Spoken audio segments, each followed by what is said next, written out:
बिस्मिल्लाहिर्रहमानिर्रहीम। अस्सलाम वालेकुम डियर स्टूडेंट्स, उम्मीद है आप लोग खैरियत से होंगे। Today we are going to start chapter number 8 alkyl halide, जो रिलेट कर रहा है सेकंड ईयर ऑर्गेनिक केमिस्ट्री से। Today we will discuss elimination reactions and its types और क्लासिफिकेशन। एलिमिनेट का मतलब होता है रिमूव करना, माइनस करना, सब्ट्रैक्ट करना, ठीक है। तो एलिमिनेशन रिएक्शन में क्या होगा? रिमूवल। अब एलिमिनेशन रिएक्शन हमारे पास कहलाते हैं E reaction. Elimination reactions are also called E reaction. क्या लिख देते हैं हम लोग? E reactions. E reactions, elimination reaction, there are two types, E1 and E2, that is unimolecular and bimolecular। तो बहुत ही आसान सी बात, डायरेक्ट हम देखते हैं। इससे पहले एग्जांपल, ठीक है। फॉर एग्जांपल हमारे पास ये अल्काइल हैलाइड मौजूद है बॉटम में, और ये फर्स्ट कार्बन है अल्फा कार्बन, ठीक है। और सेकंड कार्बन कौन सा है? Beta carbon. Number one is alpha carbon, second one is beta carbon. अब होगा क्या यहां पर? When ethyl chloride reacts with KOH alcoholic, it is used to increase reactivity of KOH। तो यहां पर डीहाइड्रोहेलोजिनेशन होगा। पहली बात, डीहाइड्रोहेलोजिनेशन किसे कहते हैं? डी का मतलब रिमूवल, हाइड्रो हाइड्रोजन, और hello halogenation. Dehydrohalogenation, removal of hydrogen and halogen atom, ठीक है। तो यहां पर सिंपल क्या है? KOH और इथाइल क्लोराइड का रिएक्शन होगा तो bond between K and OH break हो जाएगा।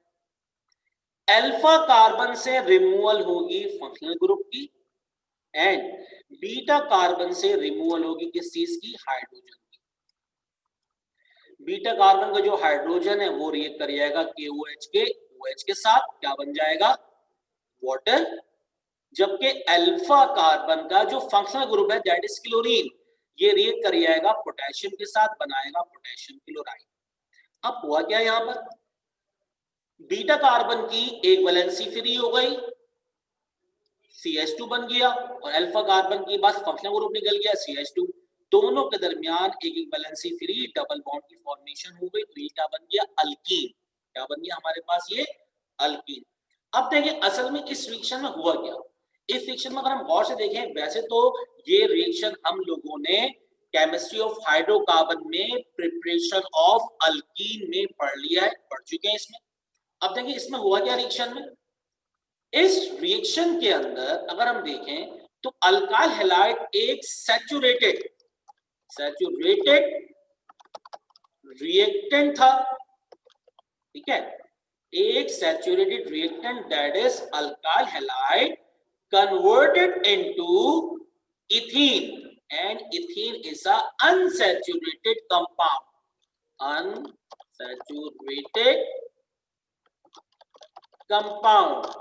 ठीक है। तो एलिमिनेशन का मतलब इसको कहते हैं हम बीटा एलिमिनेशन, पढ़ चुके हैं हम लोग। कहां पढ़ा है हम लोगों ने? केमिस्ट्री ऑफ इथीन में। तो वो तमाम केमिकल रिएक्शन जिसमें अल्फा कार्बन से फंक्शनल ग्रुप और बीटा कार्बन से रिमूवल ऑफ हाइड्रोजन हो, वो तमाम केमिकल रिएक्शन जिसमें अल्फा कार्बन से फंक्शनल ग्रुप और बीटा कार्बन से हाइड्रोजन की रिमूवल हो, ये केमिकल रिएक्शंस कहलाते हैं एलिमिनेशन रिएक्शंस, और इनको हम कहते हैं बीटा एलिमिनेशन रिएक्शन, ठीक है। होता क्या है इसमें? अब जरा डेफिनेशन पे आ जाए। Those reactions which involve the removal of two atoms और group of atoms from adjacent carbon atoms of the molecule to form multiple bond. Multiple bond का मतलब क्या होगा? डबल बॉन्ड या triple bond, are called elimination reaction. ऐसे तमाम chemical reaction जिसमें दो एटम या ग्रुप ऑफ एटम, दो बराबर बराबर वाले कार्बन मतलब एडजेसेंट कार्बन एटम से उसके मॉलिक्यूल से रिमूव हो जाते हैं, और फॉर्मेशन करते हैं ऐसे कंपाउंड की जिसमें डबल बॉन्ड या ट्रिपल बॉन्ड पाया जाता है। डबल या ट्रिपल कोवेलेंट बॉन्ड होगा, इसको कहेंगे अनसैचुरेटेड कंपाउंड। इसका मतलब इन elimination reaction saturated compound converted into unsaturated one. Unsaturated one may be ene, that is alkene, or unsaturated one may be alkyne. So second definition, those chemical reactions in which functional group and hydrogen are removed from alpha and beta carbon respectively to give an unsaturated product are called elimination reaction. तो वो तमाम chemical reactions जिसमें alpha carbon से functional group और beta carbon से hydrogen की removal हो, ये तमाम केमिकल रिएक्शंस कहलाते हैं एलिमिनेशन रिएक्शन, और ये फॉर्मेशन करते हैं अनसैचुरेटेड प्रोडक्ट। एलिमिनेशन रिएक्शन में तीन चीजों का होना जरूरी है। अगर कैसे पहचानेंगे ये एलिमिनेशन रिएक्शन है या सब्स्टिट्यूशन रिएक्शन है? अगर एलिमिनेशन रिएक्शन होगा तो पहली बात बीटा हाइड्रोजन की रिमूवल होगी, ये आ गया फर्स्ट, ठीक है। रिमूवल होगी हैलोजन एटम की या फंक्शनल ग्रुप की हैलाइड आयन की अल्फा से, और फॉर्मेशन होगी डबल बॉन्ड की between alpha and beta carbon. जिन दो एडजेसेंट कार्बन एटम से रिमूवल हुआ है हाइड्रोजन और हैलोजन, उन दोनों कार्बन एटम के दरमियान हमेशा डबल कोवेलेंट बॉन्ड बन जाएगा। तो एलिमिनेशन रिएक्शंस क्या होते हैं असल में? ऐसे तमाम केमिकल रिएक्शन जिसमें एक सैचुरेटेड रिएक्टेंट जिसके पास दो एडजेसेंट कार्बन एटम होते हैं अल्फा और बीटा। अल्फा कार्बन कौन सा होगा? जिस पर अटैच होगा फंक्शनल ग्रुप, और बीटा जो यहां से हमारे पास एडजेसेंट होगा नियर टू अल्फा, उन दोनों में से रिस्पेक्टिवली हाइड्रोजन और functional group that is halogen atom remove हो जाएंगे, और वो एक सैचुरेटेड रिएक्टेंट या एक सैचुरेटेड कंपाउंड कन्वर्ट हो जाएगा ऐसे कंपाउंड में जिसमें multiple bond that is double bond पाया जाएगा, और ये कंपाउंड होगा अनसैचुरेटेड कंपाउंड, और इसको हम कहेंगे एलिमिनेशन रिएक्शन, ठीक है।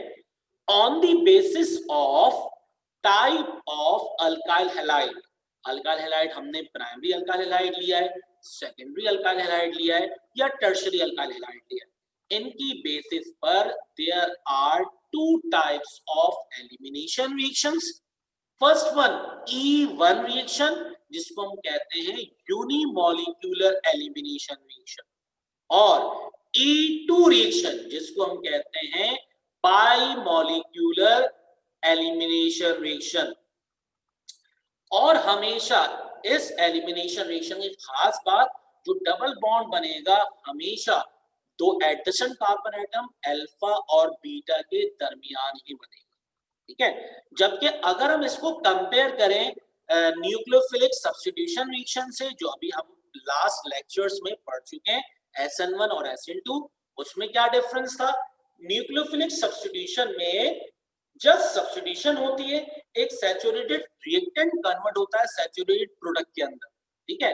उसमें सिर्फ और सिर्फ आपके पास क्या होगा कि रिप्लेसमेंट होगी, एटम डिस्प्लेस हो जाएंगे, डबल डिस्प्लेसमेंट केमिकल रिएक्शन हो जाएगा, लेकिन वहां पर सैचुरेटेड कंपाउंड रिएक्टेंट में भी था और प्रोडक्ट में भी सैचुरेटेड कंपाउंड हासिल होगा। यहाँ पर सैचुरेटेड कंपाउंड जो कि रिएक्टेंट में होगा कन्वर्ट किस में हो जाएगा? अनसैचुरेटेड वन में, और अनसैचुरेटेड के अंदर डबल बॉन्ड पाया जाएगा, और डबल बॉन्ड हमेशा in between alpha and beta carbon. उम्मीद है कि आप लोगों को एलिमिनेशन रिएक्शन की डेफिनेशन, ठीक है, और उसके कॉजेस, ठीक है, और ये एग्जाम्पल ये समझ में आ गई होगी। If you have any query regarding understanding elimination reaction, so you can ask. Otherwise, we will move towards types of elimination reactions.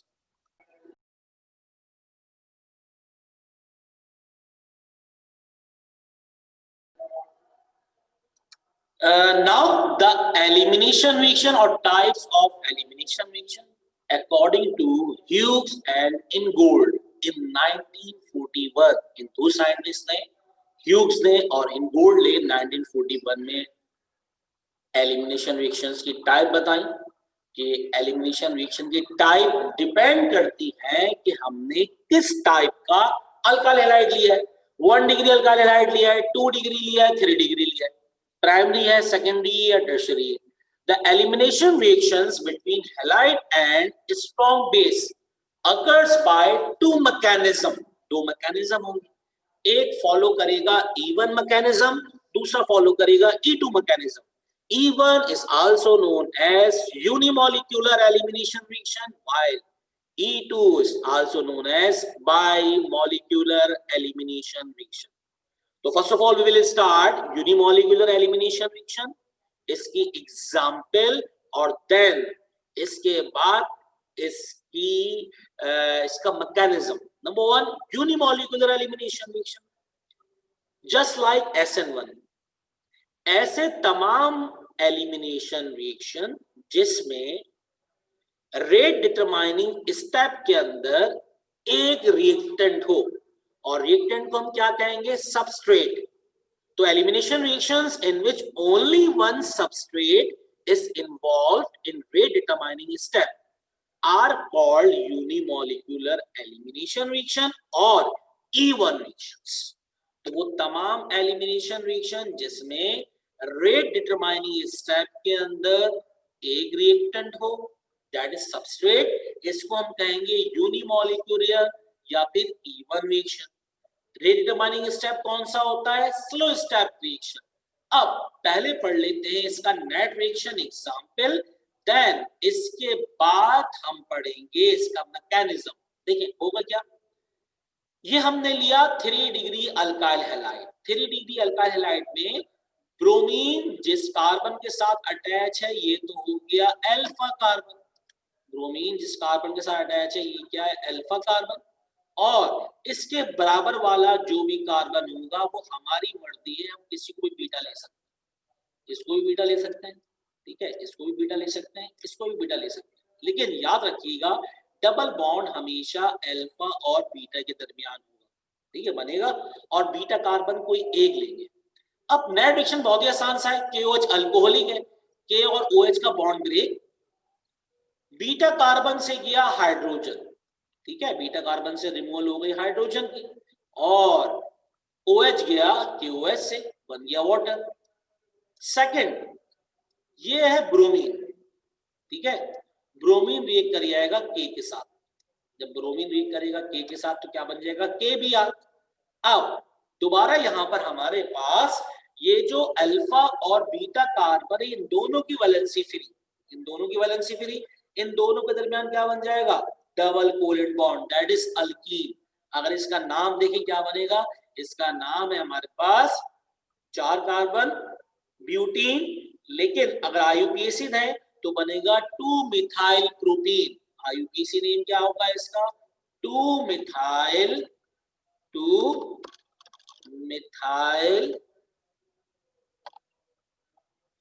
Propene, ठीक है, 2 मिथाइल प्रोपीन, इसका क्या हो गया हमारे पास? आईयूपीएसी। उम्मीद है आप लोगों को नेट रिएक्शन और E1 की डेफिनेशन क्लियर होगी। देखिए बहुत ही आसान तरीका है इसको याद करने का। आसान तरीका क्या है? KOH का बॉन्ड ब्रेक हो गया, बॉन्ड ब्रेक हो गया, अल्फा कार्बन से ब्रोमीन गया, किसके साथ मिल गया? वो K के साथ। क्या बन गई इसकी? कबर। क्या बन गई इसकी? कबर बन गई। तो ऑर्गेनिक का कब्रिस्तान बनाना है हमें आज, तो क्या बन गई? कबर बन गई इसकी। और बीटा कार्बन से गया, बीटा कार्बन से गया हाइड्रोजन, बीटा कार्बन से गया हाइड्रोजन, और OH निकल गया कहां से?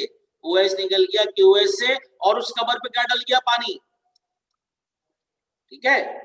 अगर आप लोग याद नहीं करेंगे तो ऑर्गेनिक केमिस्ट्री के साथ ऐसे ही होगा, ठीक है। तो माइनर प्रोडक्ट में कबर बनेगी, पानी बन गया, और इसमें मुर्दा कौन है? इसके अंदर है मुर्दा, जो अल्फा और बीटा के दरमियान में डबल कोवेलेंट बॉन्ड बन गया, between alpha beta double bond alkyne, इसके अंदर मुर्दा है, ठीक है, उनकी कबर खोद दी गई है, और उसमें क्या डल गया है? पानी।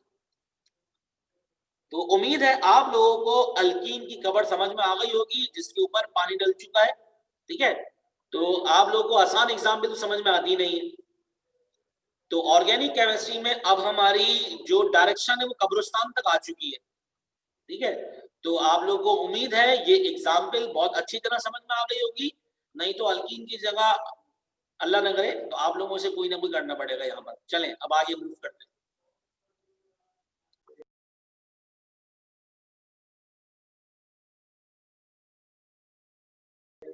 Now we are going to move towards mechanism of even elimination reaction.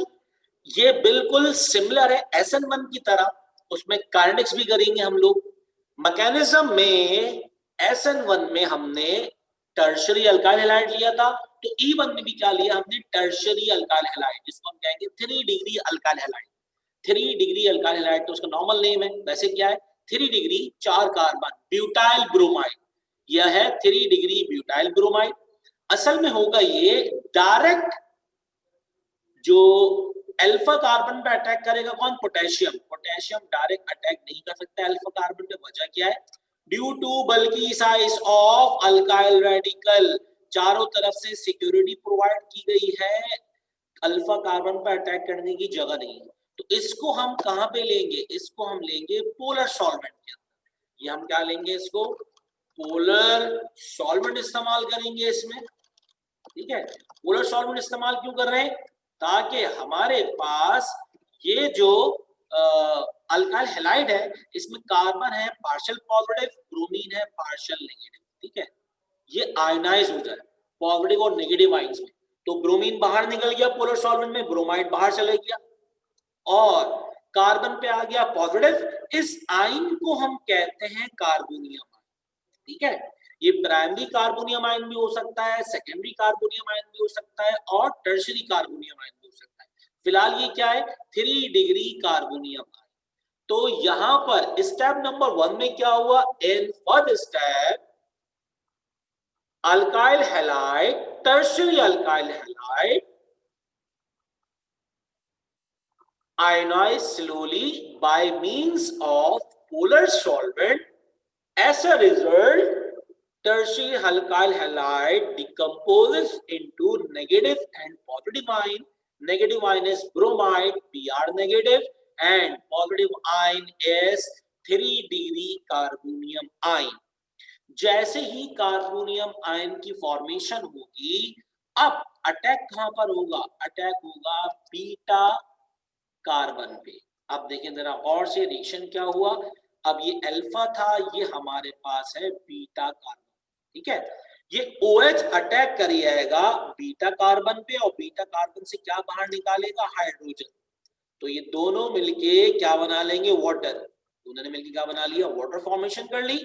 और अल्फा कार्बन से स्टेप नंबर 1 में ब्रोमीन फंक्शनल ग्रुप निकल चुका है, बीटा कार्बन से कौन गया? हाइड्रोजन।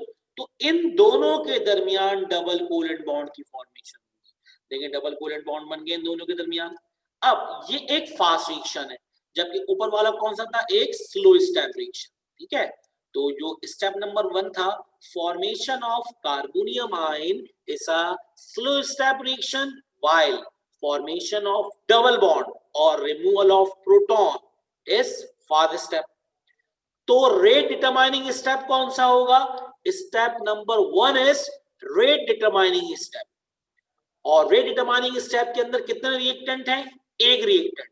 अगर हम गौर से देखें रेट डिटरमाइनिंग स्टेप के अंदर एक रिएक्टेंट है, that is only alkyl halide. इसको हमने पोलर सॉल्वेंट में डाल दिया और ये Aahista Aahista slowly gradually ionise हो गया कार्बोनियम आयन और ब्रोमाइड आयन में। अब अगर इसकी काइनेटिक्स निकालें बिल्कुल एसएन रिएक्शन की तरह, अगर इसकी काइनेटिक्स मालूम करें तो होगा क्या? तो काइनेटिक्स के अंदर ओवरऑल देखते हैं हम लोग। अच्छा एक चीज और है इसके अंदर, बाद होगा स्टूडेंट सोच रहा होता है कि भाई बीटा जरूरी है कि फिक्स कार्बन लेंगे। जी नहीं, हमारी मर्जी, हम बीटा कोई सा भी कार्बन ले सकते हैं। अल्फा तो फिक्स है, अल्फा तो फिक्स हो गया, ये अल्फा कार्बन है। अगर हम बीटा इस कार्बन को लेंगे तो डबल बॉन्ड ऊपर बनेगा, अगर हम बीटा इस कार्बन को लेंगे तो डबल बॉन्ड बनेगा राइट पर, और अगर हम बीटा इस कार्बन को लेंगे डबल बॉन्ड बनेगा लेफ्ट पर। अल्फा कार्बन हमारी मर्जी नहीं होती, अल्फा कार्बन हमेशा वो कार्बन एटम होता है जिसके साथ डायरेक्टली फंक्शनल ग्रुप अटैच होता है, जबकि बीटा कार्बन वो कार्बन है जो अल्फा से एडजेसेंट है। ठीक है, अगर दो कार्बन होंगे तो मजबूरी है हमारी, हम बीटा दूसरे को ही लेंगे, लेकिन अगर दो से ज्यादा है तो हमारी मर्जी, हम बीटा कार्बन किसी भी कार्बन को ले सकते हैं, जस्ट वो अल्फा कार्बन के एडजेसेंट होना चाहिए। यहाँ पर 3 कार्बन एडजेसेंट है अल्फा कार्बन के, तो हमारी मर्जी हम किसी को भी बीटा कार्बन फर्स्ट कर लें, लेकिन याद रखिएगा डबल बॉन्ड हमेशा सिर्फ और सिर्फ अल्फा और बीटा के दरमियान बनेगा, जो बीटा हमने फर्स्ट किया। Now we are going to move toward kinetics. ये स्टेप नंबर 1 एक स्लो स्टेप रिएक्शन है, तो according to law of mass action dx by dt, rate of reaction is directly proportional to reactants, active masses of reactants। यहां पर active mass किसकी है भाई? यहां पर स्टेप नंबर 1 कौन है? स्टेप नंबर 1, स्टेप नंबर 1 के अंदर सिर्फ अल्काइल हैलाइड है, टर्शरी अल्काइल हैलाइड। ठीक है, तो यहां पर जब साइन ऑफ प्रोपोर्शनलिटी हटाएंगे तो एक इक्वल लगेगा और एक कांस्टेंट, एक इक्वल और एक कांस्टेंट, और इक्वेशन बन गई dx by dt is equals to k, और आगे का लिखा हुआ है alkyl halide, tertiary alkyl halide. इसका अगर हम ऑर्डर देखें, ऑर्डर कितना है? First order. तो तमाम एलिमिनेशन रिएक्शन जिनका ऑर्डर फर्स्ट होता है वो E1 कहलाते हैं, वो तमाम केमिकल रिएक्शन जिनका ऑर्डर सेकंड होता है वो E2 कहलाएंगे। इसी तरह वो तमाम केमिकल रिएक्शन जिसमें रेट एक्सप्रेशन के अंदर जितने रिएक्टेंट हो वो उसका ऑर्डर है, इसमें कितने रिएक्टेंट है? एक, तो इसका ऑर्डर है। और वो तमाम केमिकल रिएक्शन जिसमें रेट डिटरमाइनिंग स्टेप में सिर्फ और सिर्फ एक रिएक्टेंट पाया जाए, और इस रिएक्टेंट को हम क्या कहेंगे? इस रिएक्टेंट को हम कहेंगे सबस्ट्रेट। सबस्ट्रेट ये क्या कहलाएगा? ये होता है हमारे पास रिएक्टेंट। ठीक है, रिएक्टेंट को हम कहते हैं सबस्ट्रेट। तो ये रिएक्शन कहलाएंगे एलिमिनेशन रिएक्शन और E1 रिएक्शन। तो आज हम लोगों ने एलिमिनेशन रिएक्शन की डेफिनेशन, एग्जांपल और उसकी टाइप्स में E1 reaction that is unimolecular elimination reaction complete कर लिया।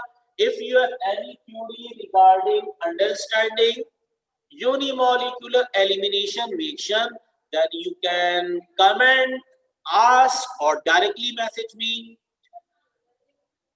अगर कोई क्यूरी नहीं है तो अपना ख्याल रखें, हम नेक्स्ट क्लास में मिलेंगे और नेक्स्ट क्लास में पढ़ेंगे हम लोग E2 reaction that is bimolecular elimination reaction. Till then जा रहे हैं, खुश रहें, अल्लाह हाफिज।